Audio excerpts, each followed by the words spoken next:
एकनाथ शिंदे, उद्धव ठाकरे, शरद और अजीत पवार चुनाव नतीजे तय करेंगे महाराष्ट्र के दिग्गजों का राजनीति भविष्य।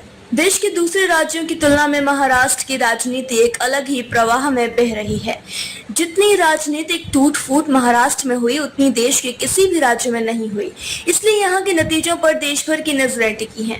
लोकसभा के चुनाव नतीजों के बाद राज्य की सियासत में बड़े उलटफेर से इनकार नहीं किया जा सकता। यह चुनाव मुख्यमंत्री एकनाथ शिंदे, उद्धव ठाकरे, शरद पवार, अजीत पवार का राजनीति भविष्य तय करेगा। कौन किसके साथ रहेगा, कौन किधर जाएगा, यह सब चुनाव नतीजा तय करेगा। साथ ही बीजेपी नेता देवेंद्र फडणवीस के लिए भी यह चुनाव बेहद महत्वपूर्ण है। पिछले 5 साल में महाराष्ट्र की सियासत में बड़े बदलाव हुए। सन 2019 का लोकसभा और विधानसभा का चुनाव बीजेपी और शिवसेना ने मिलकर लड़ा था। विधानसभा चुनाव नतीजे आने के बाद बीजेपी और शिवसेना के बीच ऐसा टकराव हुआ था कि बीजेपी की आई हुई सत्ता हाथ से चली गई।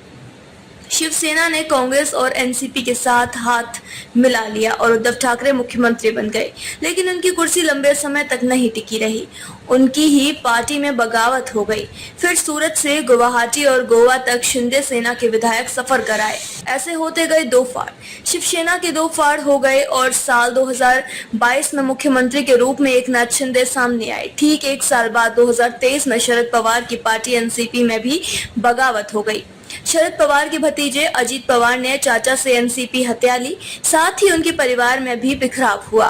सियासत ने पवार परिवार को एक दूसरे के सामने खड़ा कर दिया। इसके बाद राज्य में कांग्रेस, उद्धव सेना और शरद पवार की एनसीपी ने छोटे दलों को मिलाकर महाविकास अघाड़ी बनाई, तो बीजेपी ने शिंदे सेना और अजीत पवार की एनसीपी सहित दूसरे छोटे दलों को मिलाकर महायुति बनाई।